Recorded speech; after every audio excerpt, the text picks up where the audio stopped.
साहित्य से जुड़ी हुई कई ऐसी रोचक कहानियाँ हैं जो आज भी अगर सुनी जाएं तो दिल को छू जाती है।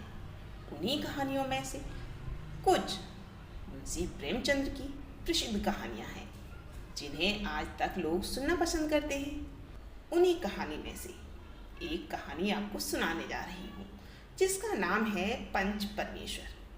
ये कहानी भी बहुत ही अच्छी है, आप जरूर सुनिएगा।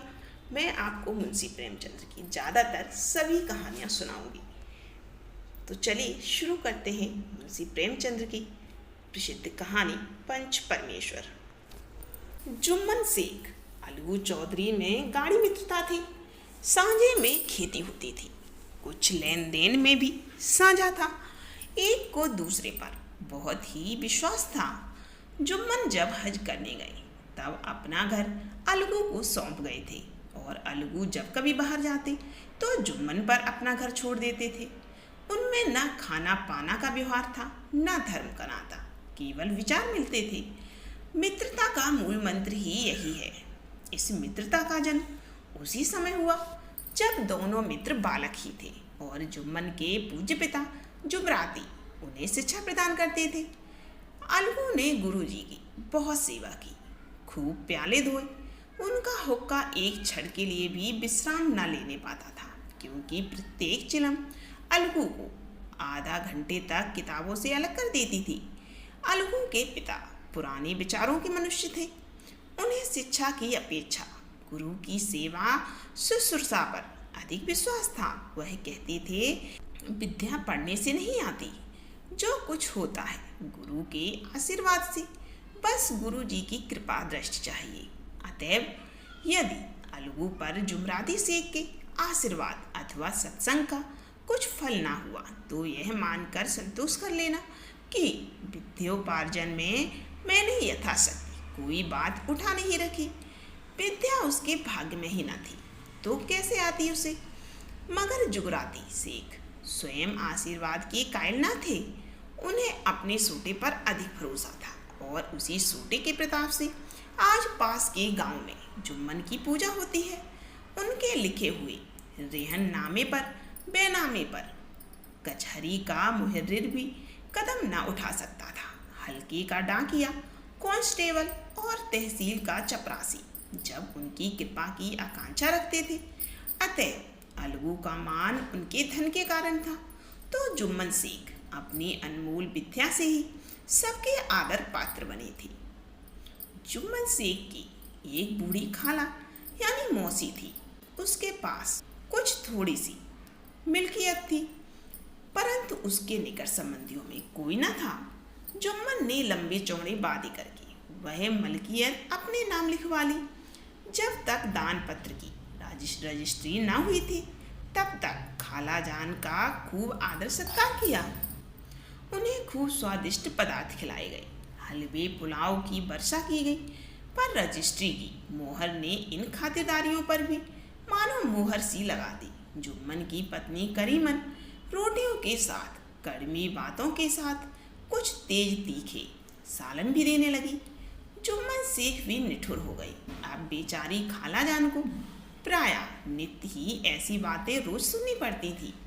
बुढ़िया ना जाने कब तक जिएगी। 2-3 बीघे ऊसर क्या दे दिए, मानो मोल ले लिया है। बघारी दाल के बिना रोटी नहीं उतरती। जितना रुपया उसके पेट में झोंक चुके उतने से तो अब तक गांव मोल ले लेते। कुछ दिन खाला जान ने सुना और सहा, पर जब से सहा ना गया तब जुम्मन से शिकायत की। जुम्मन ने स्थानीय कर्मचारी गृह स्वामी के प्रबंध देना उचित न समझा। कुछ दिन तक और यूं ही रो धोकर काम चलता रहा। अंत में एक दिन खाला ने जुम्मन से कहा, बेटा तुम्हारे साथ मेरा निर्वाह ना होगा, तुम मुझे रुपए दे दिया करो, मैं अपना खाना पका लूँगी और खा लूँगी। जुम्मन ने घृष्टता के साथ उत्तर दिया, रुपए क्या यहाँ फलते हैं। खाला ने नम्रता से कहा, मुझे क्या, मुझे कुछ रूखा सूखा चाहिए भी कि नहीं। जुम्मन ने गंभीर स्वर से जवाब दिया, तो कोई यह थोड़े ही समझा था कि तू मौत से लड़कर आई हो। खाला बिगड़ गई। उन्होंने पंचायत करने की धमकी दे दी। जुम्मन हंसी। जिस तरह कोई शिकारी हिरन को जाली की तरफ जाते देखकर मन ही मन में हंसता है, वह बोले, हाँ जरूर, पंचायत करो, फैसला हो जाए। मुझे भी यह दिन रात की खटखट पसंद नहीं। पंचायत में किसकी जीत होगी, इस विषय में जुम्मन को कुछ भी संदेह न था। आसपास के गांव में कौन ऐसा था जो उसके अनुग्रह का ऋणी न हो? ऐसा कौन था जो उसको शत्रु बनाने का साहस कर सके? किसमें इतना बल था जो उसका सामना कर सके? आसमान के फरिश्ते तो पंचायत करने आएंगे नहीं। इसके बाद कई दिन तक बूढ़ी खाला हाथ में एक लकड़ी लिए आसपास के गांव में दौड़ती रही। कमर झुककर कमान हो गई थी, एक एक पग चलना दूभर था, मगर बात आ पड़ी थी, उसका निर्णय करना जरूरी था।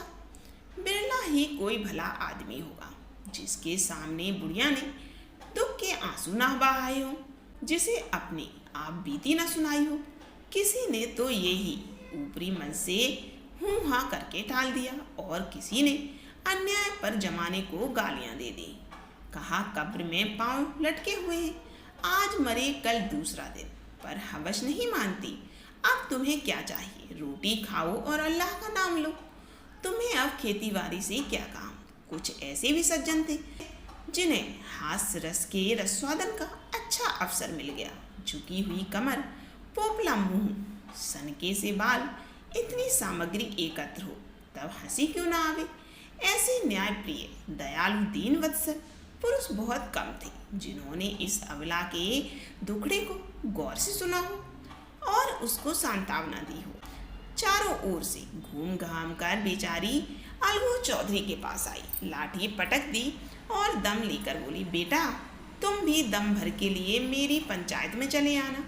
अलगू बोला, मुझे बुलाकर क्या करोगी? कई गांव के आदमी तो आएंगे ही, अपनी विपत तो सबके आगे रोई, अब आने ना आने का अख्तियार उनको है। अलगू बोला, यूँ आने को आ जाऊंगा मगर पंचायत में मुंह ना खोलूंगा।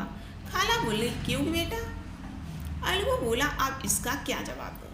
अपनी खुशी, जुम्मन मेरा पुराना मित्र है, उससे बिगाड़ नहीं कर सकता। खाला बोली, बेटा क्या बिगाड़ के डर से ईमान की बात ना कहोगे? हमारे सोए हुए धर्म ज्ञान की सारी संपत्ति लुट जाए तो उसे खबर नहीं होता, परंतु ललकार सुनकर सचेत हो जाता है, फिर उसे कोई जीत नहीं सकता।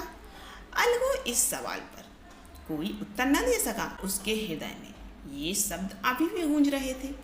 संध्या समय एक पेड़ के नीचे पंचायत बैठी। शेख जुम्मन ने पहले से ही फर्श बिछा रखा था। उन्होंने पान, इलायची, हुक्के, तमाकू आदि का प्रबंध भी किया था। हाँ, वह स्वयं अलबत्ता अलगू चौधरी के साथ जरा दूर पर बैठे। जब पंचायत में कोई आ जाता था तब दबे हुए सलाम से उसका स्वागत करते थे। जब सूर्य अस्त हो गया और चिड़ियों की कलर वियुक्त पंचायत पेड़ों पर बैठी, तब यहाँ भी पंचायत शुरू हो गई। फर्श की एक एक अंगुल जमीन भर गई, पर अधिकांश दर्शक ही थे। निमंत्रित महाशयों में से केवल वे ही पधारे थे जिन्हें जुम्मन से अपनी कुछ कसर निकालनी थी। एक कोने में आग सुलग रही थी। नाई ताबड़तोड़ चिलम भर रहा था। एक निर्णय करना संभव था कि सुलगते हुए उपलों से अधिक धुआं निकलता था या चिलम के दमों से। लड़के इधर उधर दौड़ रहे थे, कोई आपस में गाली गलौज करते तो कोई रो रहे थे। चारों तरफ कोलाहल मच गया। गांव के कुत्ते इस जमाव को भोज समझकर झुंड के झुंड जमा हो गए। पंच लोग बैठ गए तो बूढ़ी खाला ने उनसे विनती की, पंचों, आज 3 साल हुए मैंने अपनी सारी जायदाद अपने भांजे जुम्मन के नाम लिख दी थी। इसे आप लोग जानते ही होंगे। जुम्मन ने मुझे ताहयात रोटी कपड़ा देना कबूल किया था। साल भर तो मैंने इसके साथ रो धोकर काटा, पर अब रात दिन का रोना नहीं सहा जाता। मुझे ना पेट की रोटी मिलती है ना तन का कपड़ा। बेबस बेवा हूँ, कचहरी दरबार नहीं कर सकती। तुम्हारे सिवा और किसको अपना दुख सुनाऊं? जो राह निकाल दो उसी राह पर चलो। अगर मुझ में कोई ऐब देखो तो मेरे मुंह पर थप्पड़ मारो। जुम्मन में बुराई देखो तो उसे समझाओ। क्यों एक बेकस की आह लेता है? मैं पंचों का हुक्म सिर माथे पर चढ़ाऊंगी। रामधन मिश्र, जिनके कई आसामियों को जुम्मन ने अपने गांव में बसा लिया था, बोले, जुम्मन मियाँ, किसे पंच बत्ते हो? अभी भी इसका निपटारा कर लो, फिर जो कुछ पंच कहेंगे वही मानना पड़ेगा। जिनसे किसी न किसी कारण उनका वैमनस्य था, जुम्मन बोले, पंचों का हुक्म अल्लाह का हुक्म है। खाला जान जिसे चाहे उसे बंदे, मुझे कोई हर्ज नहीं है। खाला ने चिल्लाकर कहा, अरे अल्लाह के बंदे, पंचों का नाम क्यों नहीं बता देता? कुछ मुझे भी तो मालूम हो। जुम्मन ने क्रोध से कहा, इस वक्त मेरा मुंह न खुलवाओ, तुम्हारी बन पड़ी है, जिसे चाहो पंच बदो। खाला जान जुम्मन के आक्षेप को समझ गई।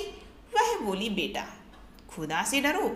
पंच न किसी के दोस्त होते हैं न किसी के दुश्मन। कैसी बात कहते हो? और किसी पर विश्वास न हो तो जाने दो। अलगू चौधरी को तो मानते हो, लो मैं उन्हीं को सरपंच बनती हूँ। जुम्मन शेख आनंद से फूल उठे, परंतु भावों को छिपाकर बोली, अलगू ही सही, मेरे लिए जैसे रामधन वैसे अलगू। अलगू इस झमेले में फंसना नहीं चाहते थे।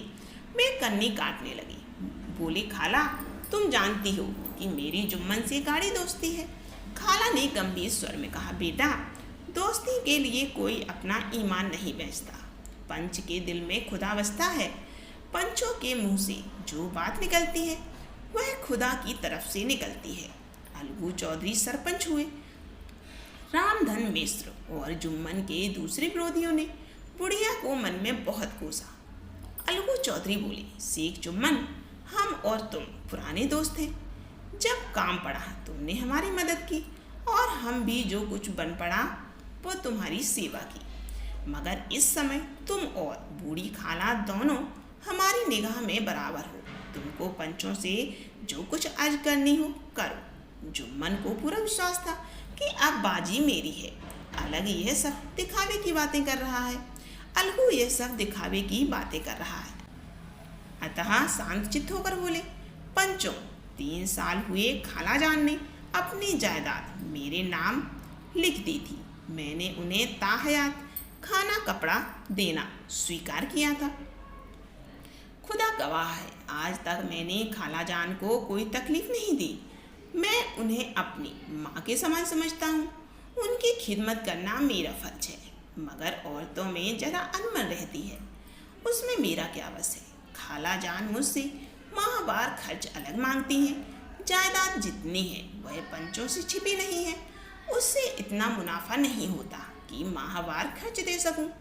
इसके अलावा हिब्बानामे में माहवार खर्च का कोई जिक्र नहीं तो मैं भूल कर भी इस झमेले में ना पड़ता। बस मुझे यही कहना है, आइंदा पंचों का अख्तियार है, जो फैसला चाहे कर दे।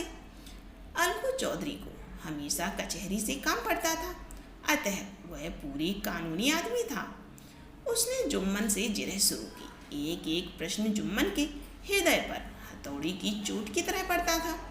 रामधन मिश्र इन प्रश्नों पर मुग्ध हो जाते थे। जुम्मन चकित थे कि अलगू को क्या हो गया। अभी यह अलगू मेरे साथ बैठा हुआ था, कैसी कैसी बातें कर रहा है।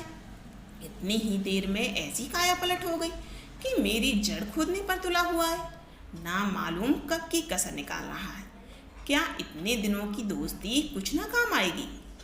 जुम्मन शेख तो इसी संकल्प विकल्प में पड़े हुए थे कि इतने में अलगू ने फैसला सुनाया। आखिर अलगू ने क्या फैसला सुनाया? आपने अगर कहानी पूरी सुनी होगी तो आपको मालूम होगा, अगर नहीं सुनी है तो आप सुन लीजिएगा। इस कहानी के अगले पार्ट में आपको बताऊंगी कि आखिर अलगू ने क्या फैसला किया और इस फैसले को जुम्मन ने स्वीकार किया या नहीं। तो कैसी लगी आपको ये कहानी, कमेंट करके ज़रूर बताइएगा। फिर मिलते हैं अगली कहानी में।